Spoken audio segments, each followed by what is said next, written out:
I'm looking at life from the wrong telescope. I had got bad news that I just lost my son in a car accident and I was about to blow my brains out. I've always believed that I was a spirit. So you got kidnapped? He come following me with a gun. Yeah.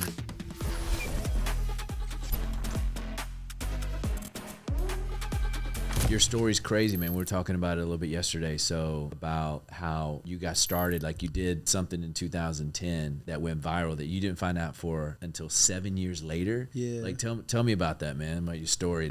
I went viral like 2010, but it's crazy because like behind me going viral, I was like the top salesperson in the company for like 3-4 years because I came in the game. What like, company was that? It was Austin Diversified Products, but we used to knock on people's doors saying all dark people because it was like mostly black owned, or we'd say another damn peddler, you know what I'm saying? It's not, we used to make like funny jokes, but yeah, it's called ADP. We were selling like a cleaning product. But I started like 2004, and I was like the top salesperson for like 5 years straight, you know what I mean? I was like 19. Yeah, wow. Yeah, so I came in, I was like the top salesperson. I was reading a lot of books, and then I used to just write down different like jokes and comebacks, like, you know what I mean? Because they gave us a KISS manual to read, and they used to give us like objections, like I'm not interested, I ain't got no money, I ain't got no time. And then I came up with like funny zingers to these lines, you know what I mean? And I was like, that's what separated me. What's the funny zinger to I got no money? Well, I ain't come for no money. That's why I ain't show up with a ski mask armor truck. I've been saving everybody money. Matter of fact, we got the no money plan. Oh, that was good. Yeah. That was good. What about I'm not interested? My mom told my dad that, but 9 months later I was born. That's fire right there. Yeah. Man, I got no time. Yeah, you ever seen a watch get baptized? Yeah, we've been saving everybody time. You want to go to church tomorrow? Because your neighbor thought I was a black Jehovah's Witness. I just had different ones. My favorite one was a no soliciting, like when we used to knock on their door. Okay, so what if I have a sign that says no soliciting? Yeah, they'd be like, well, did you see the sign? I'd be like, no, I seen a welcome mat. You sending me mixed signals. I don't know if you want me to come or go. Yeah. So, yeah.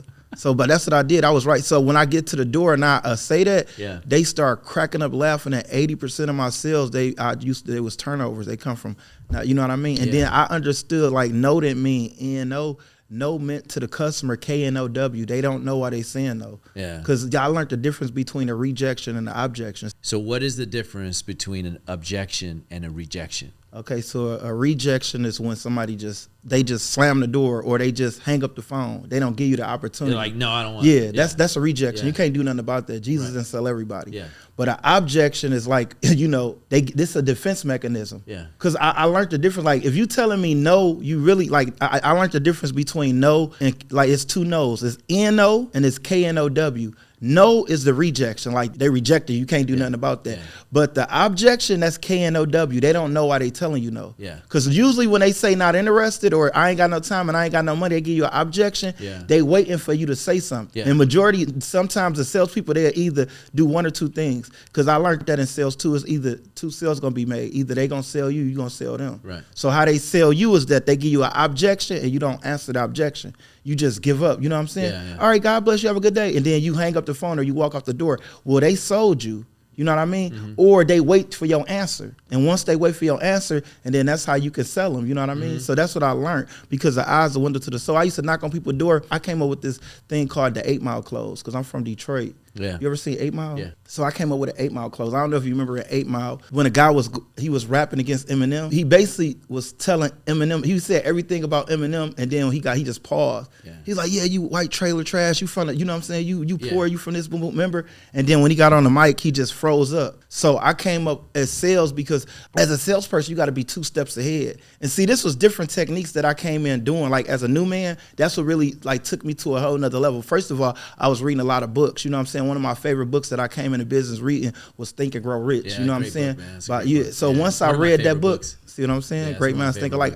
I read that book and then I just fell in love with reading. You know what I'm saying? Because it do something to your soul. You know what I mean? Yeah. It just separates you from everything because it's all about mindset. It's all about mindset. The thing is, my favorite quote in that book is Henry Ford, and he says the man who thinks he can and the man who thinks he can't are both right.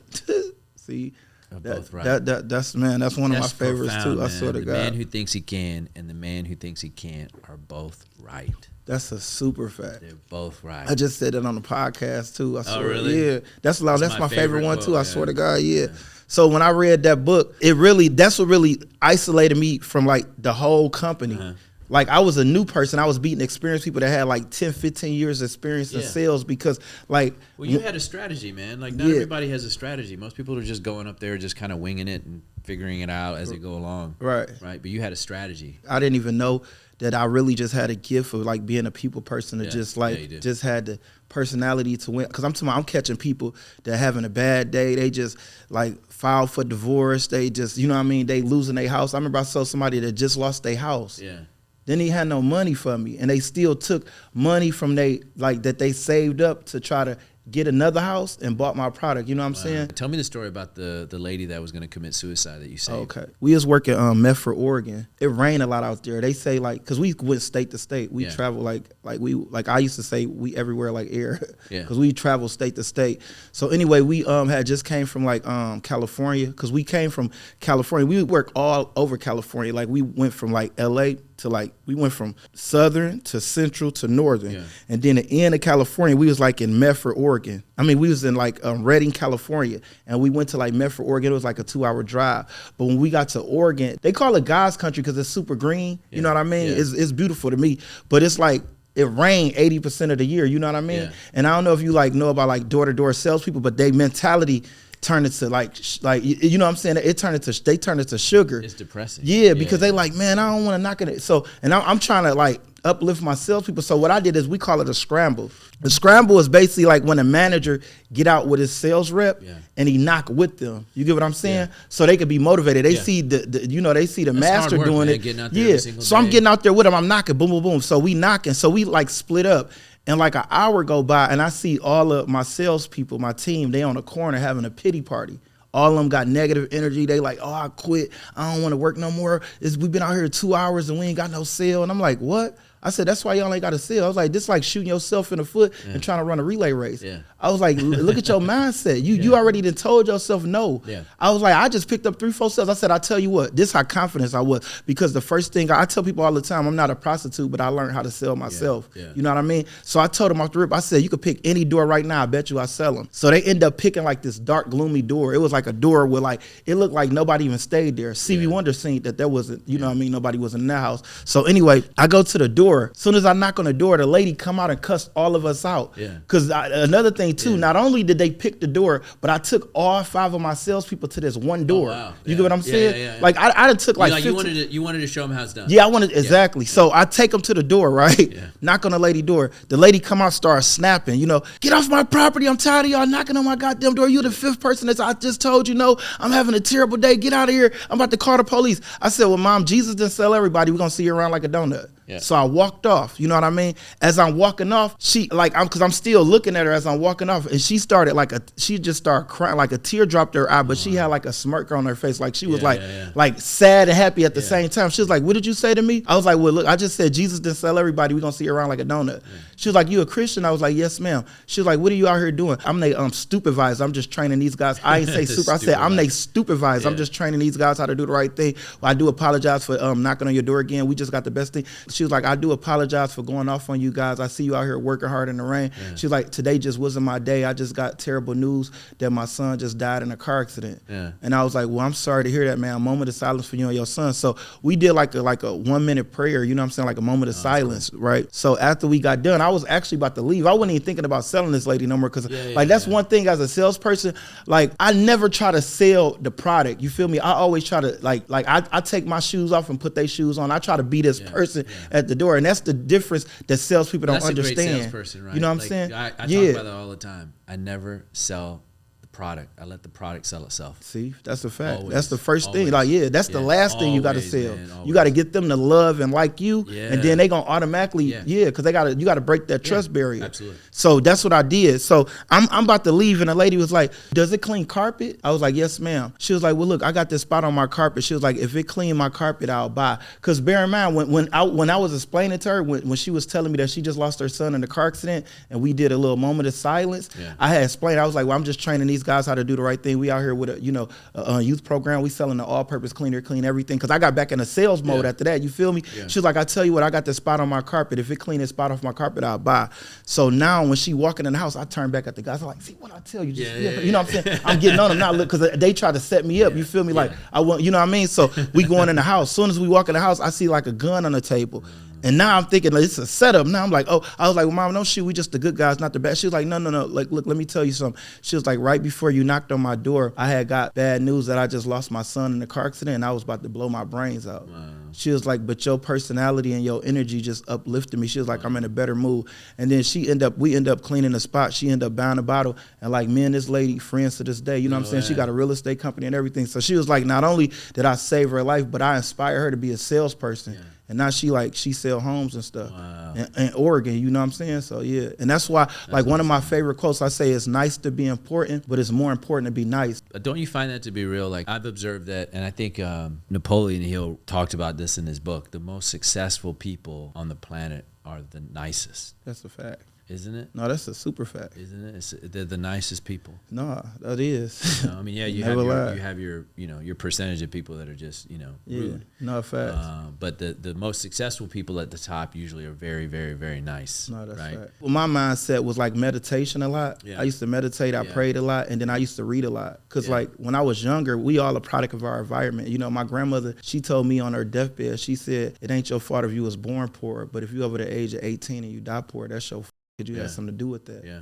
So that really like changed my whole mindset in life. I wanted to be something just to like make my grandmother proud. You know what I'm saying? That was like my why. Yeah. So I feel like what was like what helped your mindset for you to like, you know what I mean? Because that was like mine's. Like you feel me? I've always believed that I was not a body. You know, I've always believed that I was a spirit. You know, like I'm not a brain. Yeah. I'm not a body. Yeah. You know, so for me, I couldn't think with limitations and thinking like, well, if I'm a spiritual being, how would I have limitations and why would I have those limitations? Right. That's amazing. And so for me, it started me on a journey. You know, I read Dianetics and I understood about the mind and how it works and the body and the separation of the spirit and the mind and the body. And so for me, I went on this kind of quest about really trying to fix myself and fix my mindset, but from a spiritual aspect as opposed to physical sense. Right. You know, because it just didn't make sense to me. And I was just like, hey, how do I elevate my game from a spiritual aspect? And if you look at the people that are the most successful on the planet, right, you know, and people are consumed these days with making money and how do I make money and all these things, right? And you have people that are trading their body for money, right? Whether you're a prostitute or if you're just an employee in a company. Right, you're using your body, you're using your muscles to do things, manual labor and all those types of things, right? But the higher you go up in the scale, the more spiritual it becomes, because what are you using? The people at the top that are making tons of money but have all the success, they're just using their mind. That's a fact. And they're using their senses, and they're using their intuition, and they're using their instincts. That's not a physical thing, is it? No. That's a spiritual. That's a spiritual thing. That's what it is. And so if you look at people that look at George Lucas, the guy's using his imagination. He's using his mind. He's looking at things from a different aspect. He's not using his body. Right. And the guy sold, Lucasfilm for like $2 billion. Yeah. So when I started to study all this stuff, I'm like, hey man, I'm going about it all wrong. Like I'm looking at life from the wrong telescope. And so for me, figuring out that if I could expand myself as a spiritual person and understand things at a more exterior level, you know what I mean? Instead of just being in the rat race and kind of getting out of the rat race and looking and say, hey, well, what are the most successful people really doing? Whether they know it or not, right? That's what they're doing. They're trading their mind and their imagination for money as opposed to their physical labor. And that's when for me it changed. And that's when for me it was like, okay, going back to even Think and Grow Rich, it was like, okay, if I think that I can create something big, what would I then need to do? And I had to put a lot of work in, man. I had to fix myself. I had to become a better communicator. I had to learn how to have more patience. I had to learn how to train people and how to sell and all of these things. And I had some natural ability already, you know what I mean? But I had to put a lot of effort into fixing these things. And I think that's where a lot of people go wrong with mindset, because it's not just having the right mindset. Because you can have the right mindset. Man, if you ain't got the skills, man, Yeah. If you ain't got the raw skills to be able to take that ball down the field, you're not going to get there. Yeah. And I think that's where a lot of people fail in life, is they're not willing to put in the time and effort, and be uncomfortable. Like, dude, 80% of my day is filled with being uncomfortable. 80% of my day is filled with being uncomfortable. Like, that's all I do. Yeah. And most people, like, they don't want to touch uncomfortableness. Oh, well, that's going to make me uncomfortable. And I'm thinking, dude, you're missing out. Yeah. You're missing out.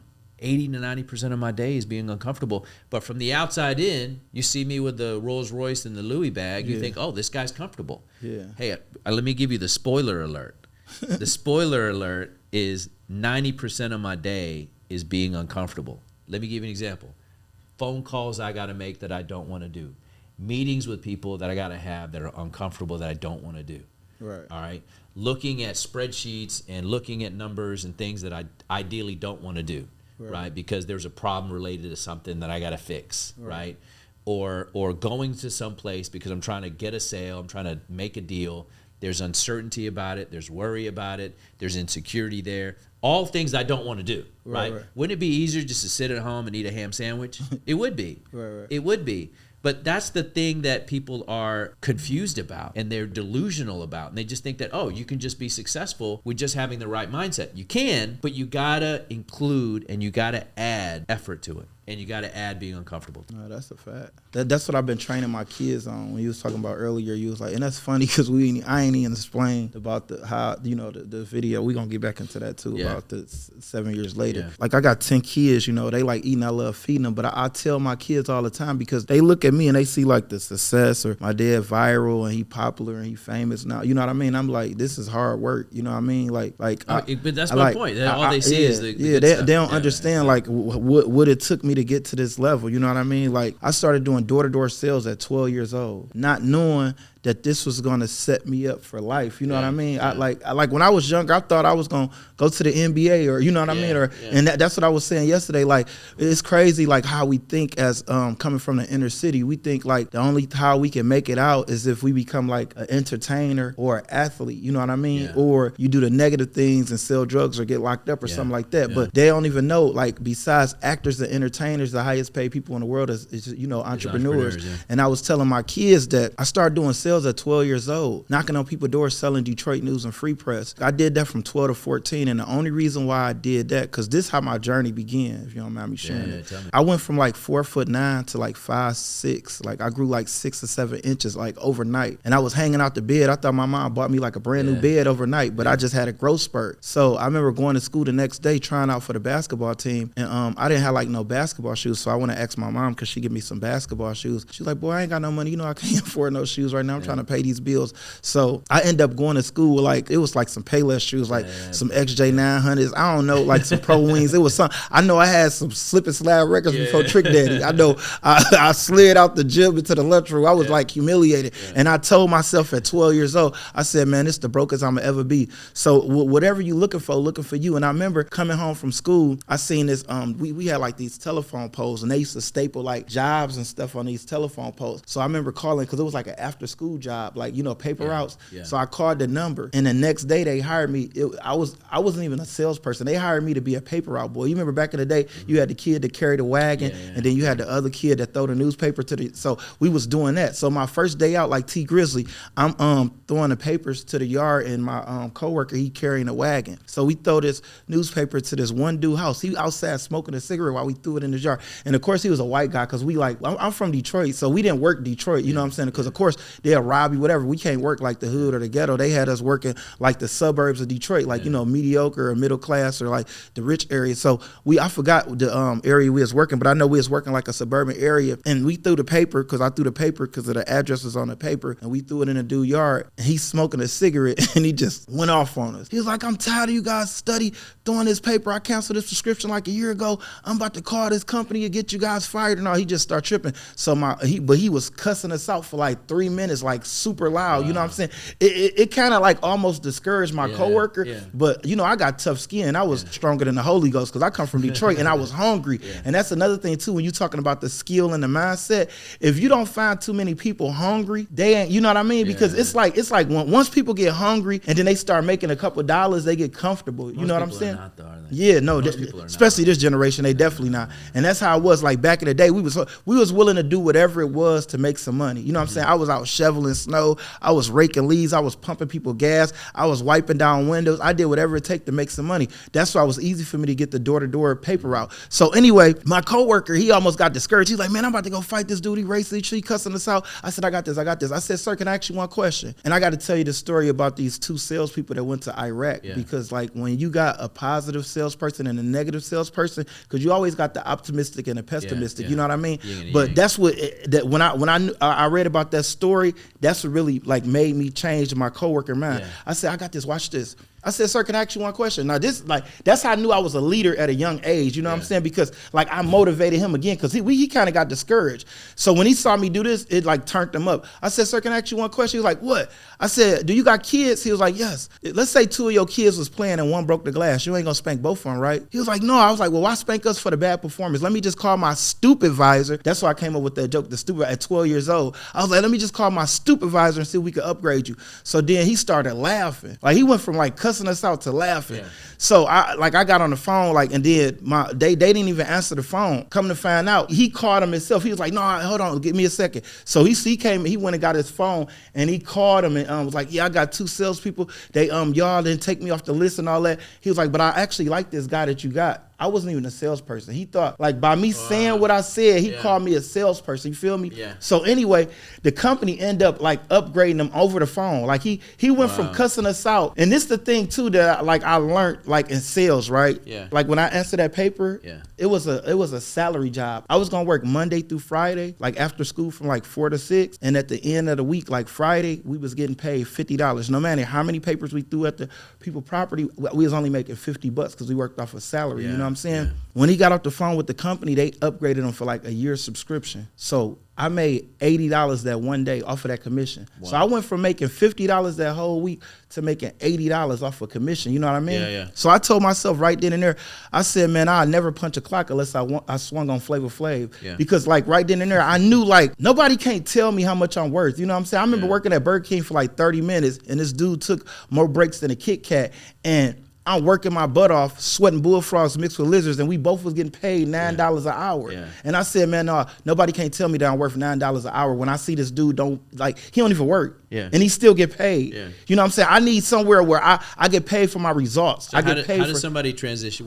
How does somebody transition? And right now they're making, $10, $12 an hour, right? They got a minimum wage mindset. It's a minimum wage mindset. Because I do believe that people make as much money as they think they can make. Right. Going back to Napoleon Hill, right? Yeah. People make as much money as they think they can make, or that they think they need. No, that's a fact.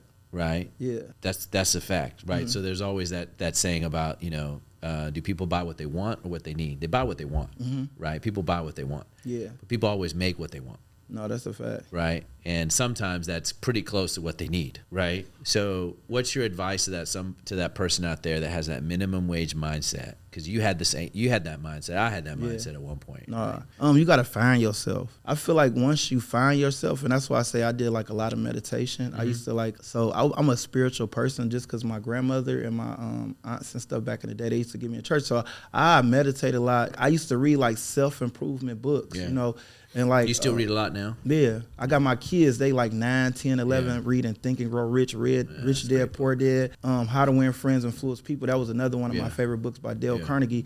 He said that if you want to gather the honey, don't kick over the beehive. Mm-hmm. And I feel like that's a lot of people, they don't even understand that. You know what I mean? Because some people want to go to heaven, but they don't want to die. You feel me? Some people want a Rolls Royce, but they don't want to work hard. You get what I'm saying? Yeah. So it's like I see that with social media. What you see, that's not real. What you don't see, that's what's real. You know what I mean? So it's like you gotta put in the work. What do you think when you see a person driving a Rolls Royce? I see that they really believed in themselves, number one, and they really dedicated their 24 hours into being successful. Because we all got 24 hours in a day. And I feel like the people that don't really use the 24 hours to make a better way for them and their family, them the ones that you're going to see that's going to be looking for handouts or coming up to somebody with a Rolls Royce and asking them for something. And that person with the Rolls Royce, they turned that 24 hours into a profit. They prophesize their time. You know what I mean? A lot of people don't do that. They just use excuses. Like I see it all day, every day. I have a theory about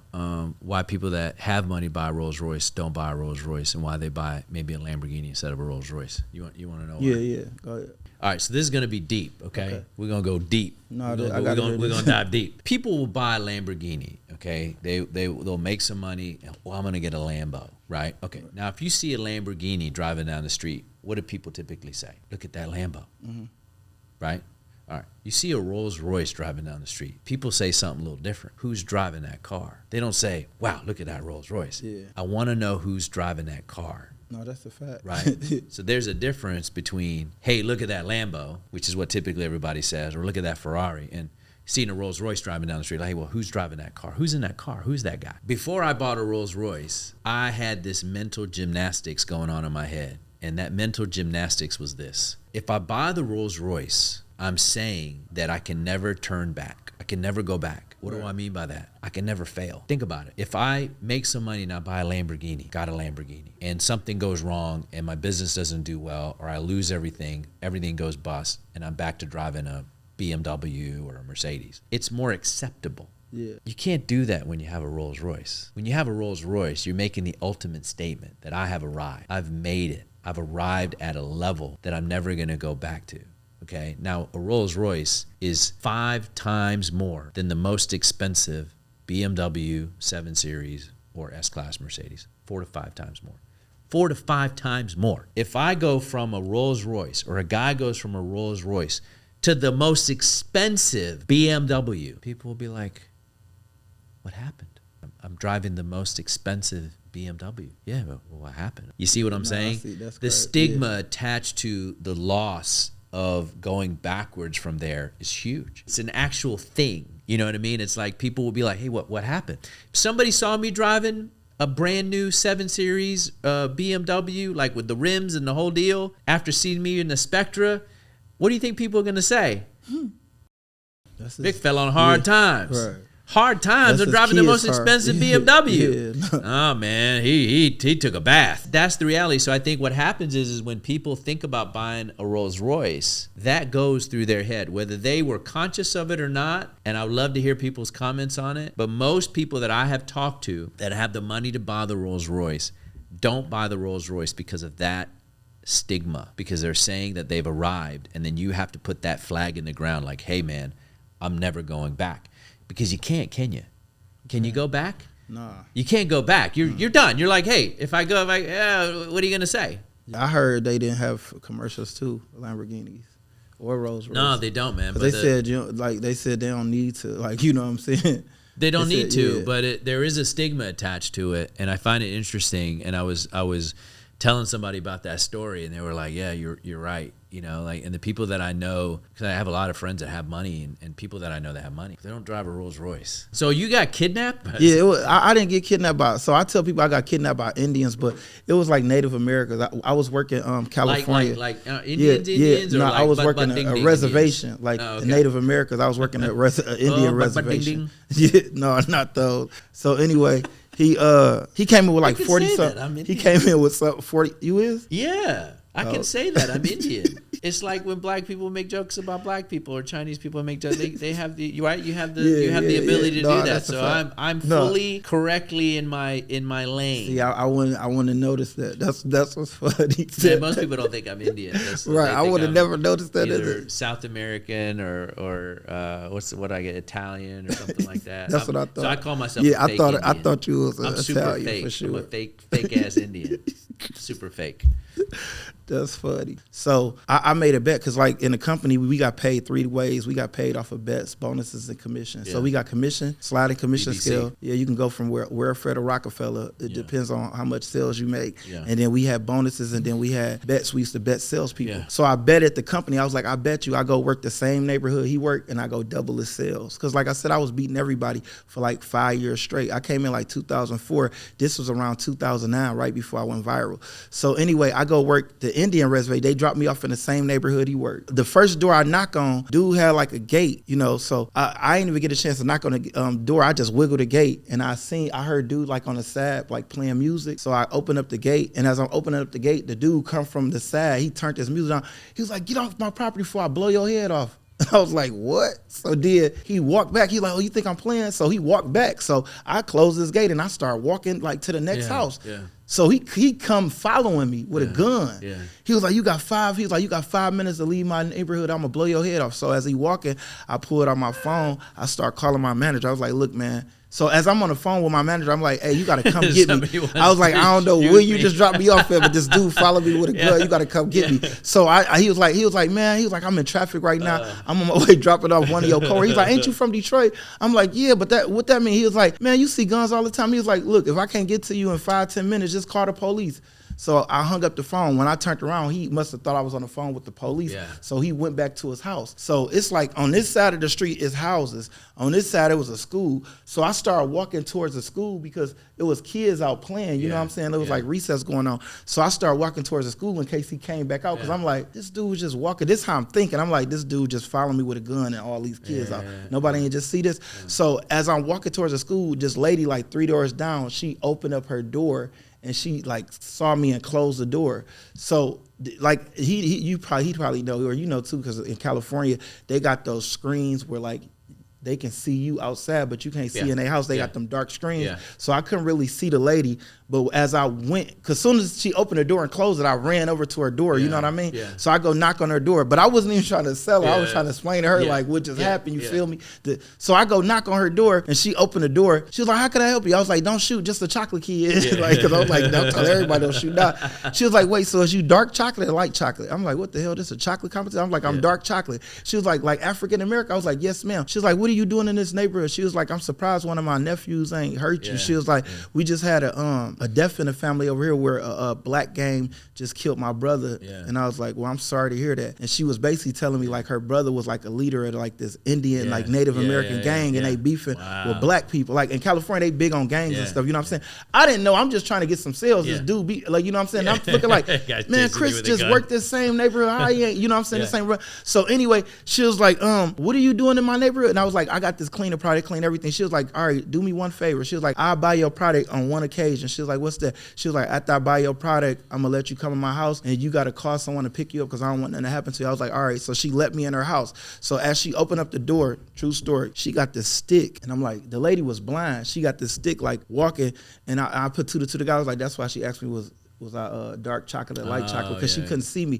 So anyway, she got this stick, so she started walking, and I'm just sitting there now because I'm like, what the hell? This, like, she telling me that one of her nephews would hurt me, and I'm in this lady house, you know what I'm saying? Yeah. So anyway, she was like, so how many bottles you got? I was like, I got 4 bottles. So she bought my 4 bottles on the spot. So then she had me call my manager to pick me up, and she was like, you can stay in my house. My manager's like, I'm outside right now. Yeah. So I hurry up and wrote her a receipt. As I'm walking outside, I see the van pulling up. You feel me? Yeah. It's like probably like across the street, like coming to her house. Yeah. I'm like, I'm right here. So as I leave her house, I get in the middle of the street, like 5 4-wheelers come out of nowhere and just surrounded me, like cut me off. And the dude jumped off the 4-wheeler. When he jumped off the 4-wheeler, a big old like last of the Mohegan knife fell off the bike. And he put, no, for real, he jumped out and he pulled his gun out. That was the same dude that I told you that was following me with the gun. Yeah. He was like, didn't I tell you to leave my property? He was like, my brother about to pull up in a brown Native Pride truck. If you don't get in, I'm gonna blow your head off. And I swear to God, my manager just turned around and left me. Yeah. Like my manager saw all of this. Like my manager. When they grabbed you? No. So look, they had me surrounded. You feel me? I'm shaking like a stripper. I'm like nervous, crying and everything. Yeah. And then a brown truck had pulled up. Yeah. And then that's when, as soon as the truck pulled up, the dude was like, get in. And I was about to get in the truck. As I'm opening up the door, about to get in, an unmarked police car happened to come out of nowhere and like rescue me. Like soon as the police came with like sirens, like, you know what I'm saying? They just scattered. Like the truck, because you got to understand, we in an Indian, like, I don't know if you know, like ever been to an Indian reservation, but an Indian reservation, I swear to God, it reminded me like of the project. Yeah. Like it looked like the hood. I seen like dirty diapers, pit bulls, boarded up house. It looked like, you know what I'm saying? And like, as soon as I got dropped off, I'm like, I know this dude ain't right. 40-something sales over here. It was like, number one, it was like the first of the month. You know, they get money like every first of the month. It was like, you know what I'm saying? So like, I worked it like the third or the second. It was like the next day. But they had money that day that my friend worked. They even had probably money that day because it was like the second day of the month. But I just didn't, it didn't register in my mind like how they was getting money, because I'm looking at like, oh, I shouldn't have never, you know what I mean? Yeah. That was my mindset when I got out. I'm like, this is like me working Detroit. You feel me? That's how I looked at it. But when the police came, they start going through ditches, like, cause they just their neighborhood. They start driving the 4-wheelers through the side of the houses, and the dude like did a U-turn, burnt rubber, and peeled off. And the police came and got me, and I'm crying and stuff. And I'm thinking like either the lady I was outside her house called the police, or that school, because this all happened right there. And then one of them called. He said, man, I just happened to monitor this area because there's been like shootouts and a lot of gang-related violence. He's like, I don't even know who would put you in this neighborhood. And he ended up putting me in this truck. I mean, he put me in this car. And what's crazy, right? This happened like 12 o'clock in the afternoon. They didn't catch these guys till like 8 o'clock at night. So they had me go to the police station for like 7-8 hours, do like a police report. Yeah. And then they had me do like, I had to testify, because they ended up catching the dudes. Because they had, like, soon as he got me in, and like he set me in a car and did a report, I had to write, like, he was typing the information while I'm telling him what happened. And then I get to the police station, I had to write a report out. And that's when they end up catching the dudes, because they had like helicopters looking for him and all type of stuff, and they end up finding them. It was like 8 o'clock at night. So I had to go in like this little black room, and I had to like point, like, you know what I'm saying, point the guys out, and I had to be like 6'9" for like 10 minutes. I had to look like, that was, you know what I'm saying? Yeah. So anyway, they end up catching the dudes. So this happened like in January, like the first, like around the 1st to the 2nd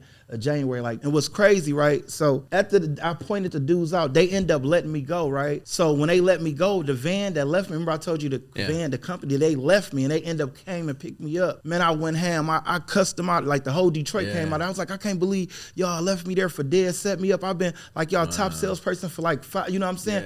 And I ended up quitting the company, right? So when I quit, like 3 months later, they sent me a subpoena in the mail where I had to go testify. Wow. And then that's when I end up going back to California to go testify. And then that's how I end up joining the company again, because that's how I end up going viral and worked the lady neighborhood that I was telling you, that I knocked on the lady door and sold Jamie Foxx. And that's how that all happened, because I end up quitting a sales job, and then I end up going back to the same company.